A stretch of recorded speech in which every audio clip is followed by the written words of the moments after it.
Cette histoire est réelle. Elle ne parle pas d'un seul meurtre, mais d'un endroit. Un lieu qui, pendant plus de 30 ans, a vu des gens entrer, sans jamais les voir ressortir. Ce soir, je vais te raconter l'histoire de l'hôtel des disparitions. Un hôtel où plus de 20 personnes ont disparu. Un hôtel où les caméras s'arrêtent toujours au mauvais moment. Et surtout, un hôtel dont certains employés refusent encore aujourd'hui de parler. Tout commence dans les années 1980. À cette époque, l'hôtel est présenté comme un lieu banal. Un bâtiment ancien, plusieurs étages, situé en plein centre-ville. Des chambres bon marché. Une clientèle variée, touristes, étudiants, travailleurs de passage. Rien d'inquiétant. Du moins, en apparence. La première disparition officielle a lieu en 1984. Un homme d'une quarantaine d'années, voyageur d'affaires, s'enregistre à la réception vers 21h. Il monte dans sa chambre. Le lendemain matin, il ne descend pas pour le petit déjeuner. À midi, le personnel frappe à la porte. Aucune réponse. La porte est ouverte avec un double de clé. La chambre est parfaitement rangée. La valise est là. Les vêtements sont dans l'armoire. Le lit n'a même pas été utilisé. Mais l'homme a disparu. La police parle d'un départ volontaire. L'affaire est classée. 2 ans plus tard, en 1986, une étudiante disparaît à son tour. Elle est vue pour la dernière fois dans le hall de l'hôtel, parlant au téléphone. Les caméras montrent qu'elle entre dans l'ascenseur. Elle appuie sur le bouton de son étage. Les portes se ferment. Et c'est la dernière image d'elle. Aucune sortie enregistrée. Aucun témoin. Aucune trace. Cette fois, les médias commencent à poser des questions. Mais l'hôtel continue de fonctionner. Les chambres continuent d'être louées. Dans les années 90, les disparitions s'accélèrent. Un couple en lune de miel. Un jeune musicien. Une femme venue pour un entretien d'embauche.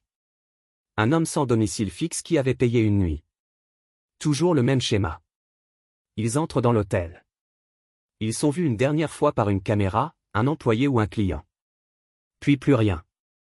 Ce qui trouble les enquêteurs, c'est que les corps ne sont jamais retrouvés. Aucune rivière à proximité. Aucun accident signalé. Aucun lien apparent entre les victimes. Des profils totalement différents. Âges différents. Milieux sociaux différents.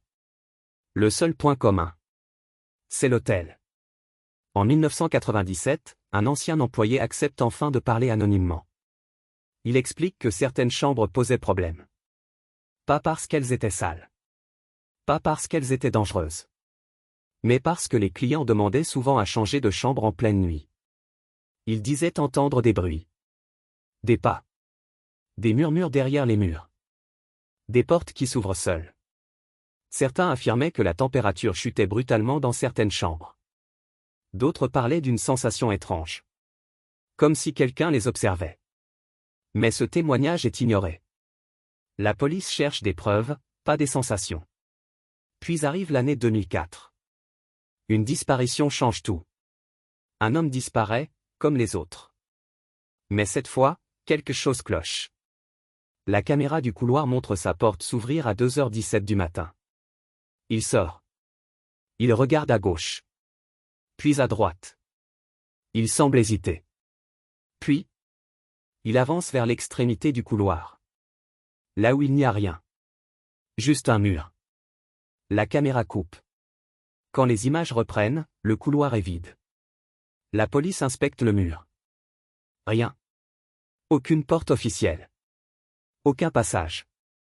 Mais un détail attire l'attention. Les plans du bâtiment ne correspondent pas exactement à la structure actuelle. Certains espaces semblent manquants. Des zones non répertoriées.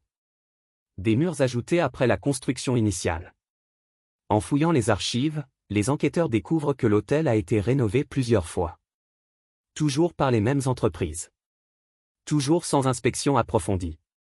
Ils découvrent aussi que le bâtiment était autrefois un hôpital abandonné. Puis une maison de retraite. Puis un hôtel. Des rumeurs circulent. Des employés parlent de passages condamnés.